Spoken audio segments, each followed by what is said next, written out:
দিল্লির লালকেল্লার কাছে ভয়াবহ বিস্ফোরণের ঠিক 7 দিনের মাথায় সামনে এলো বিস্ফোরণকারীর ধারণকৃত ভিডিও। গণমাধ্যমে প্রকাশিত এ ভিডিওতে ওমর ও নবীর আত্মঘাতী বিস্ফোরণ সম্পর্কে এসেছে ভয়াবহ তথ্য।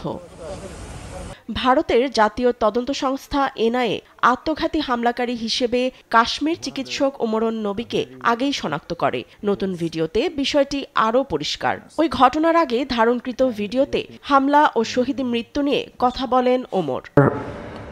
বিস্ফোরণে নিহত ওমর তার ভিডিওতে আরও বলেন, মৃত্যু কখন কোথায় হবে তা কেউই জানে না, নির্ধারিত সময়ে মৃত্যু হবে। লালকেল্লার ঘটনার পরিকল্পনাকে ইঙ্গিত করে একে শহীদি অভিযান হিসেবেও বর্ণনা করেন ওমর। ভারতের ফরিদাবাদে আল ফালা বিশ্ববিদ্যালয়ে মেডিসিন বিভাগের সহকারী অধ্যাপক ছিলেন ওমর। লালকেল্লার ঘটনার পর নিরাপত্তা বাহিনী তার কাশ্মীরের পুলওয়ামার পৈতৃক বাড়ি ভেঙে ফেলে এবং পরিবারের 4 সদস্যকে আটক করে। তার বাবা ও ভাইকে আটক করে জিজ্ঞাসাবাদ করে পুলিশ। পরবর্তীতে তার পরিবার বিবিসিকে জানায়, ওমর এ ধরনের কাজ করতে পারে বিষয়টি তাদের ধারণার বাইরে।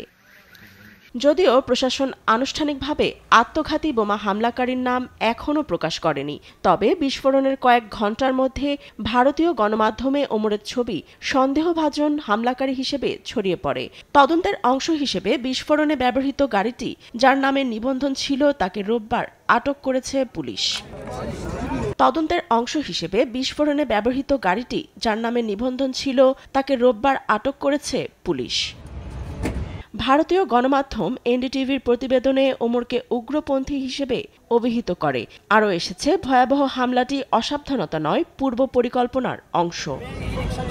ফাতেমা তাসনিম, নিউজ ডেস্ক, দেশ টিভি।